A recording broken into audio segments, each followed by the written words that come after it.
The Ambassador Shahid Amin and Ambassador Alan Barahi and Ambassador Hassan Habib and Secretary General Hassan Jubairi and Dr. Munis Ahmad and all the veteran diplomats of Pakistan and the distinguished participants. First of all, I thank you to Pakistan Council on Foreign Relations to invite me to the very officious event seminar here. As the Secretary already told us, I was invited a couple of times to come here since I arrived here in Islamabad last December. But Korea has a very huge relation between with Pakistan, so I was very busy of north of Pakistan. So finally I visited the first time to Karachi. But I was very relieved because I have a consul general here and I have a director of KOTRA. KOTRA is, as you know, the Korean agency for promoting trade and investment. So finally I got here, but still we have a good relation, good contact with Karachi businessmen, and I didn't know that many veteran diplomats here.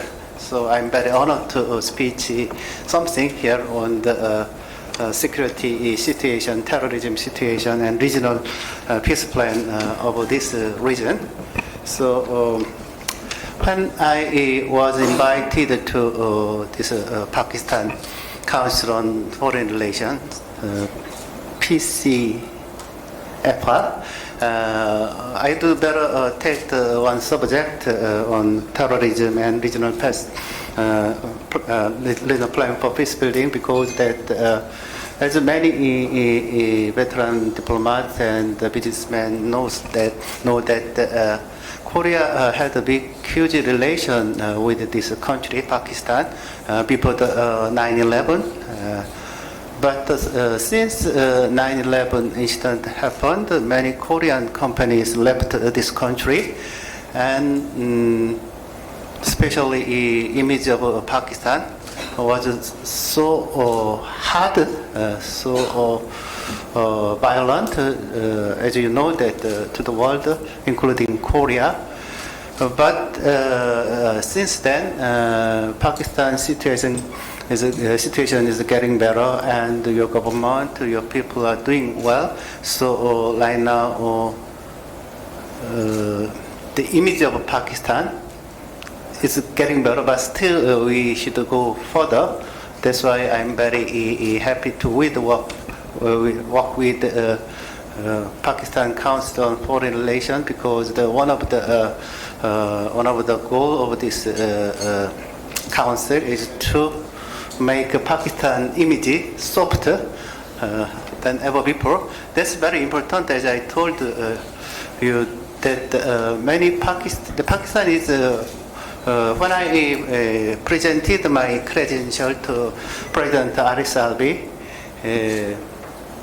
I also told him that Pakistan is a very huge country with a big potential to trade, to do something.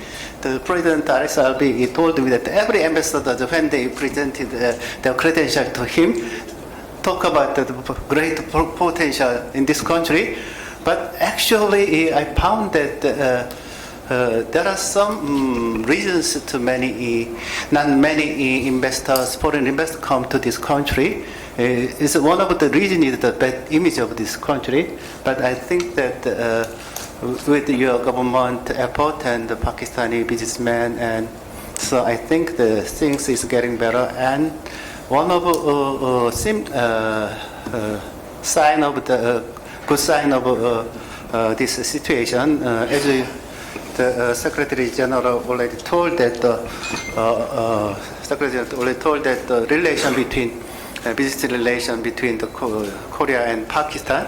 Right now, actually, Koreans' investment and Koreans' trade with Pakistan are growing, and so that means that right now more Koreans would like to work with Pakistan. So if the situation is going further, I mean that without any bad things happen, so I think that our two countries' relation will be enlarged further and greatly. So I also thank for your government. Your government are doing very well since the Afghan Taliban took over the Kabul. Your government have done a lot of things with other foreign countries, wide range of contact, and also your government to make some regional plan with regional framework. I mean that the neighboring countries, 6 neighboring countries of Afghanistan get together and find a way to make this region more stable and more peaceful. And your government, and especially when the foreign minister Qureshi visited New York for the UN General Assembly, he met more than 20 foreign ministers, and my minister, foreign minister, before that we had a telephone conversation on the security situation in this region. So your government doing also very hard to make this region peaceful and make the peace building in this. So one of my government gratitude to your government. Maybe some of you heard about that. Korean, surely Korean embassy was in Kabul, but right now they are all evacuated.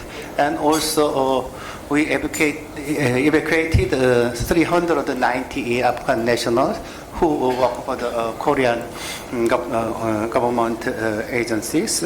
When we evacuated 390 Afghan nationals, your government make the good logistic arrangement. We can bring that Afghan nationals through Islamabad to Seoul. So other than Korea, many European countries also, even that the U.S. government evacuate their nationals and Afghan people through the Islamabad to their final destinations. So things I think is going good. And other thing I also very things very important for this country. Your government shift the security definition from geopolitics to geoeconomics. That's very important right now. As the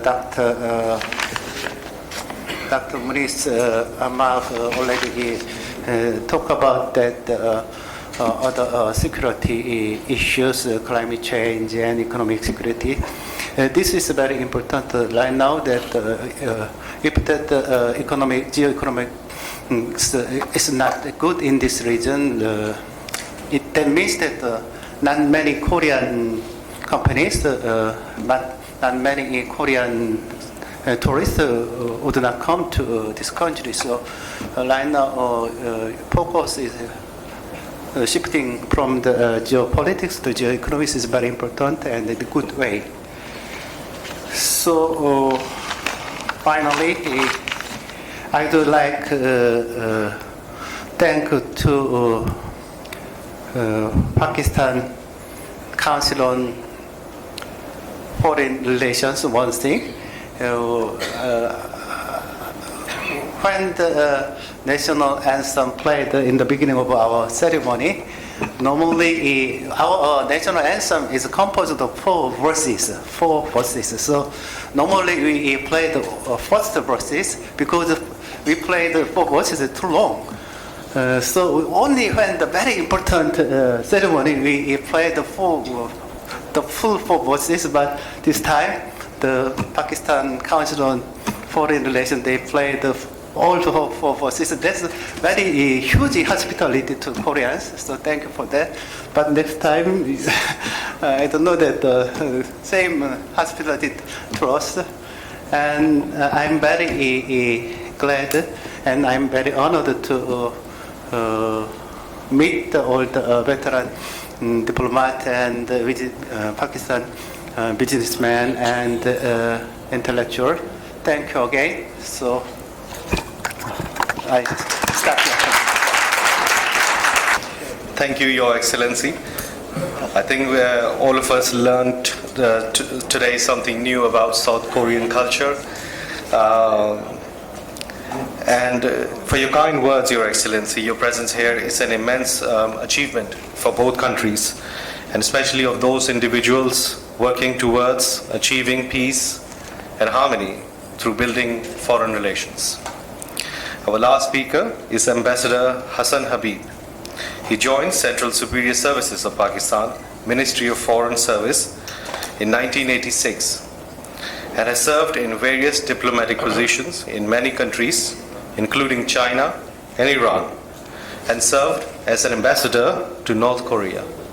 He retired in 2016. He is also an author and professor of international relations. It's a great privilege for us to have him here as a key member, and I would like to invite Ambassador Hassan Habib to kindly deliver his vote of thanks. Ladies and gentlemen, it is my singular honor to be here on behalf of Pakistan Council on Foreign Relations. I have no prepared speech, but I would just like to recall whatever others have said. Because talking about terrorism after Dr. Munis Ahmed is not my caliber. His Excellency Ambassador Suh Sangpyo, Ambassador of Republic of Korea and his delegation, ROK Consul General to Karachi, dear ladies and gentlemen. Terrorism, today we heard that is the genesis and how it emerged, whether it is a protest, whether it politics. The focus on regional cooperation is where I thought that we talked less about it. We didn't talk what happened to our efforts when we tried to involve India, why our efforts in anti-terrorist activities with Iran failed, why Afghanistan always complained about Pakistan but never heard what we wanted from them or what they wanted from us. They could not convey to us. There was definitely a lack of cooperation and communication. In between, after 9/11, there was a huge media blitz where Islam was portrayed as a very belligerent religion, and all of a sudden, there were so many experts in terrorism. They sprouted from everywhere that it was difficult to understand where the truth lied or where the fault lines were appearing. Dr. Munis correctly said that the youth is disillusioned, there are no opportunities, lack of education, lack of training, lack of transmission of values. See, this digital revolution had deprived us of a very big source of education, and that was our company to our elders. We are not transmitting values to our youth. That is why youth is totally disillusioned. They are unable to find out what to do. Education is there, but the education in most of the developing countries don't have correct direction. Sometimes you see there is a wave of producing engineers and doctors, and then comes MBA. Now you see very funny subjects appearing, and God knows where we are heading. There are no opportunities. Youth is disillusioned. 50% of the youth, which is our 50% of population, has no direction, no hope. They can't go anywhere. that lures them into the terrorism. Dr. Moniz correctly pointed out that there are predators in institutions who are thriving on misdirecting the youth, taking away their energies to battlefield rather than to factories, to institutions, to organizations. And there is a perception in the ever-changing perception in the third world about the future. You go to Africa, you go to South America, you go everywhere, you will find such things. Most terrifying is the use of technology. And I think our Excellency Ambassador will know that how their systems are hacked regularly by their neighbors and so on and so forth. So in this technological war, if you don't prepare your people, if you don't prepare your systems, then you cannot cooperate properly within the region and to move it. People were talking about enlightened countries where there is democracy. From where do we copy democracy? From where do we get this enlightenment? This has to come from the grassroots. But there is no investment in youth, there is no investment in education, there is no investment in health, and so on and so forth. Regional cooperation, Dr. Moniz pointed out what happened to SARC. Since 2016, there is no high-level meeting. In fact, all the good work created in so many years since 80s is lying redundant. It's practically in limbo. Lot of paperwork was done by SAR, but of practically no use. Ambassador Alam Baroi talked about future of regional cooperation. What future are we talking about? What happened in Burma, what is happening in Yemen, what is happening around the world, there is hardly any regional setup to build upon. UN just issues a statement and it is also under influence of the bigger countries. So any regional conflict or terrorism where bigger countries involved cannot be resolved. And our countries, regional countries, have a tendency to go to war. We had 3 wars with India. Kashmir, I can quote from Stephen Cohen that it is shooting for the century. 70 years have passed and we may cross 100 years, there is no solution. And this huge canvas of conflict and the world is there without any solution. There are no serious talks to resolve them. And finally, in our neighborhood, we have ISK. How they arrived in Afghanistan under the scrutiny of NATO, how they are establishing themselves. These are the new threats that are appearing, and there is no serious effort to resolve it. It's a very sad situation, and it is time for us to sit together, talk about it, and try to find out some solution. Thank you very much.